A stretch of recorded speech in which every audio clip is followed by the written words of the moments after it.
The forest breathed around them, a living entity of dappled green and gold. For young Kale, it was a world of wonders and distractions. A beetle with a shell like a polished river stone crawled up a fern frond, and his attention was completely captured. A flash of brilliant blue, a summer bird, darted through the canopy, and his head snapped up to follow its flight. He was a boy of 7 winters, his mind a whirlwind of impulses, his small, sturdy body vibrating with an energy that had no patience for stillness. His mother, Ilara, watched him with an expression of fond exasperation. Her own energy was of a different kind, calm, deep and rooted, like the ancient oaks that stood sentinel at the edge of their camp. While the men of their clan, Kale's father among them, carried the heavy spears and earned glory in the hunt, Ilara carried a different kind of power. It was a quiet knowledge, a living map of the forest held not on a piece of hide, but in her mind. It was the gatherer's wisdom, the sacred lore of leaf and stem, berry and root, passed from mother to daughter since the first dawn. And now it was her duty to pass it to her son. "Kale," she said, her voice soft but firm, cutting through his fascination with the beetle. "Look here, not at your crawling friend. At this." She knelt, and after a moment's hesitation, Kale ambled over to join her. She pointed to a low-growing plant with broad, round leaves and a cluster of unassuming greenish flowers. "The world speaks, little one," she began, a phrase he had heard from her 100 times. "But you must learn its language. Hunting is a loud shout. Gathering is a quiet whisper. You must learn to listen." Kale fidgeted, poking a finger into the soft earth. Listening to whispers sounded far less exciting than hearing the thunder of a mammoth hunt. Ilara ignored his impatience. This was the first and most important lesson: focus. "The first word in the forest's language is shape," she said. She plucked a leaf from the plant before them. "See how this one is broad, like your father's hand? And look at the lines on it." She traced the veins with her finger. "They run straight and strong like the strings on his bow. This is broadleaf. It is a good friend. If you get a scratch or a bee sting, we crush this leaf and place it on the hurt. It soothes the pain." She then pointed to another plant nearby, one with leaves that fanned out in jagged points. "And this one," she said, her voice taking on a new tone. "See its teeth? Like the edge of a new flint knife. This one is called Teeth of the Elder. It is also a friend. In the spring, before it grows tall and bitter, its leaves fill the belly and make us strong after the long cold." She looked him directly in the eye. "Shape tells you who you are speaking to. You must learn their names." For the next hour, this was their work. Ilara did not let Kale pick anything. He was only to look, to touch, and to listen to her words. She showed him the clover-like leaves of wood sorrel, making him chew one tiny leaf to taste its surprising sour tang. "A happy taste," she called it. She showed him the sprawling, sticky leaves of the burdock, whose burrs he already knew from picking them out of his furs. "A clumsy giant, this one," she said with a smile. "But its root holds a great gift of strength, a story for another day." She was building his vocabulary, giving him the alphabet of his world. A leaf shaped like a spearhead, another like a feather. One that was smooth and waxy, another covered in soft, silvery hairs. It was slow, meticulous work, and Kale's mind constantly tried to wander. He wanted to climb the rock that looked like a sleeping bear, to chase the frog that leaped into the stream. Ilara knew she needed to capture his imagination, to show him that this knowledge was not just a list of names, but a matter of life and death. She led him deeper into the wood, to a place where the shadows grew longer and the air felt cooler. Here, she showed him a patch of plants with delicate, feathery leaves and clusters of small white flowers that looked like scattered clouds. "These are the tricksters," she said, her voice low and serious. "The ones who lie. This is where the whisper becomes dangerous." She pointed to one plant. "This one gives us a sweet, strong root. A great prize. We call it the Queen's Lace." Then she pointed to another, growing only a few paces away, that looked almost identical. Its leaves were just as feathery, its flowers just as white. And this one, she said, her eyes holding his, is the breath of death. One bite of its root, and you will join the spirits before the next moon. It offers a sleep from which you never wake. Kale's eyes widened. He stared back and forth between the two plants. They looked the same lacy leaves, the same white flowers. Fear, cold and sharp, pricked his skin. For the first time, he understood. This was not a game. How do you know? He whispered, the urge to chase frogs completely forgotten. You learn the whole story, Elara answered patiently. She took a sturdy twig and used it to push aside the leaves of the queen's lace. Look at its stem. It is green and has fine hairs, like the fur on your arm. It wants to be touched. Then, she used the same stick to push aside the leaves of the other plant, being careful not to touch it with her own skin. Now look here. The stem of the breath of death is smooth, and it has purple spots, like the bruises on a fallen fruit. It is warning you. It is showing you the poison it holds inside. She leaned in closer, bringing him with her. Now, the most important lesson, the one you trust above all others. Your nose. She carefully broke the stem of the queen's lace with the stick.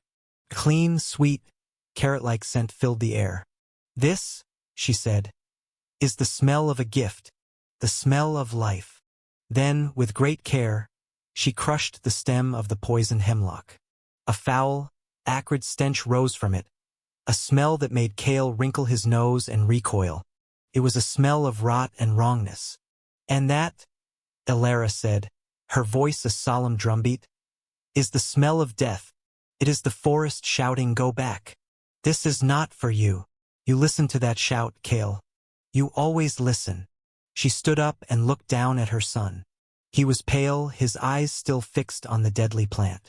The forest no longer seemed like just a playground. It was a place of secrets, of beautiful gifts and terrible dangers hiding in plain sight. He looked at his mother, at her calm, knowing face, and saw her not just as the one who mended his scrapes and sang him to sleep. He saw her as a warrior, her knowledge, her spear and shield. As they walked back towards the camp, the setting sun painting the sky in shades of orange and red ochre, Kale walked closer to her. He did not run ahead. His eyes were not scanning the canopy for birds, but the forest floor for shapes. He pointed to a plant with jagged leaves. Teeth of the elder, he said, his voice quiet but sure. Elara smiled. Yes, little one, she said, placing a hand on his head. The first word has been spoken. The seasons turned. 2 more winters had buried the world in white, and 2 more springs had brought it back to life in a riot of green. Kale was taller now, the soft roundness of childhood giving way to the leaner frame of a boy on the cusp of his first hunt.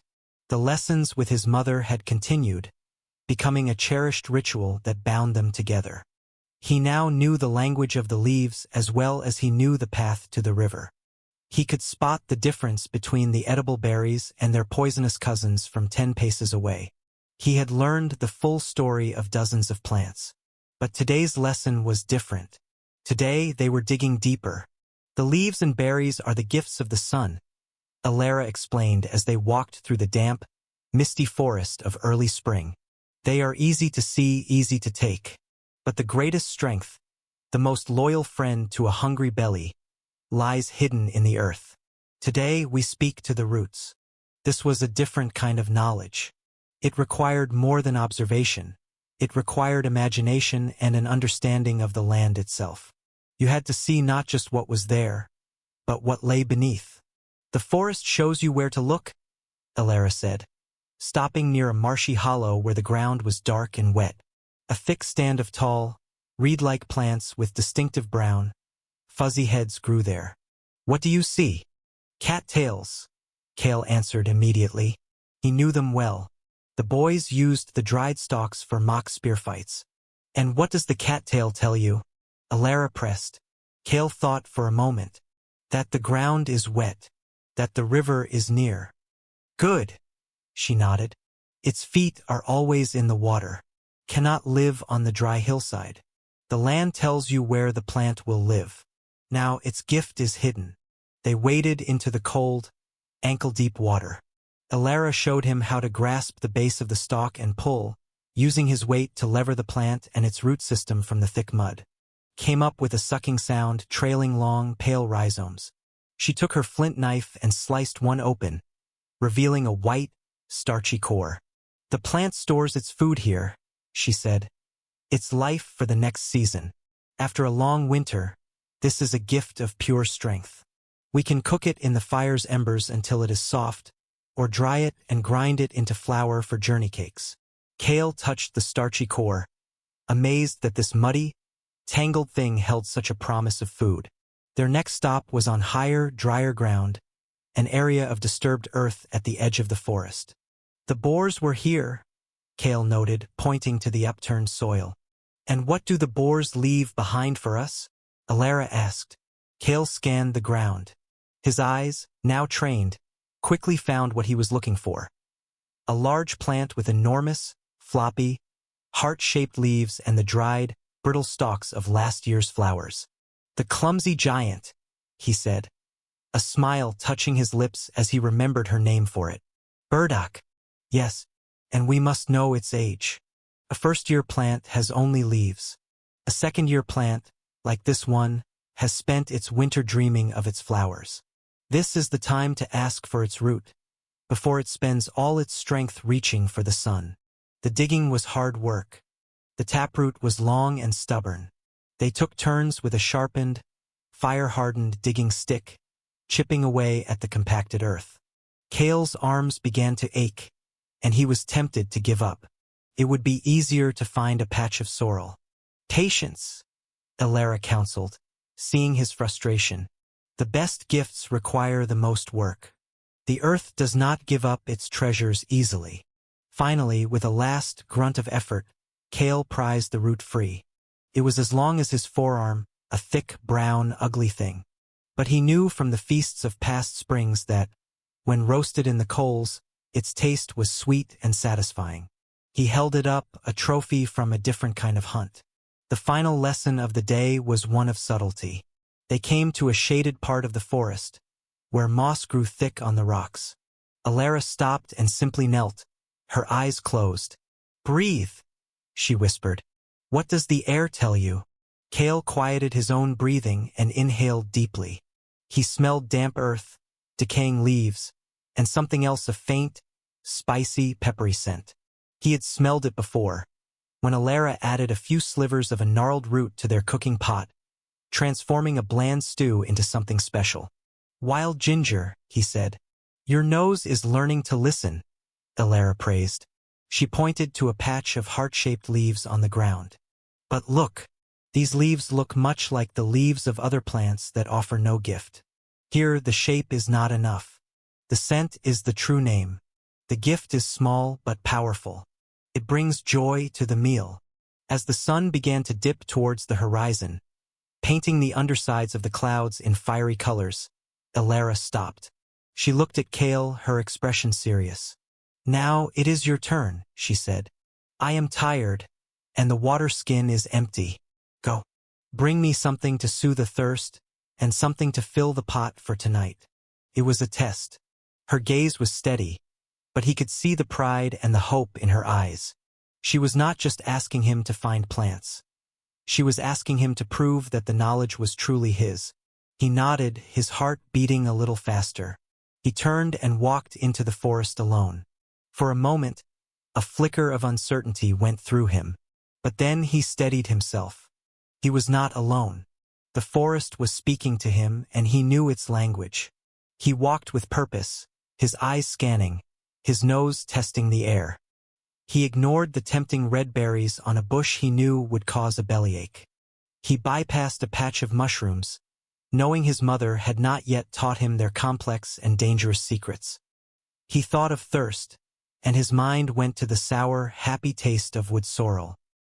He found a patch of it growing in the shade of a pine and gathered a large handful of the delicate, clover-like leaves. Then he thought of the pot.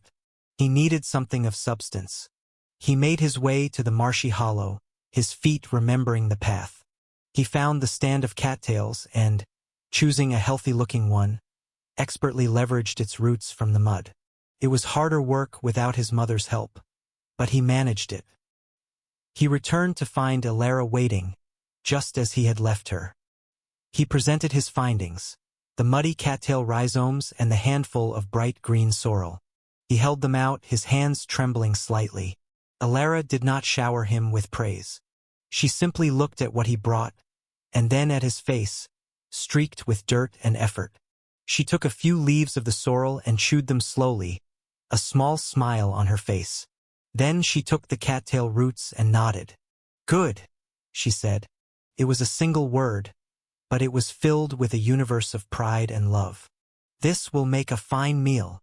As they walked the final path back to the camp, the smoke from the central fire rising to meet them, Kale felt a profound change within himself.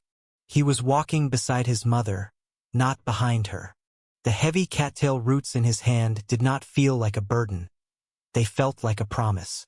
He was a hunter, yes, but he was also a gatherer. He was a keeper of the whispers, a reader of the language of leaves. The survival of their people, he now understood with a deep and certain clarity, was a story written on the land, and his mother had just taught him how to read it.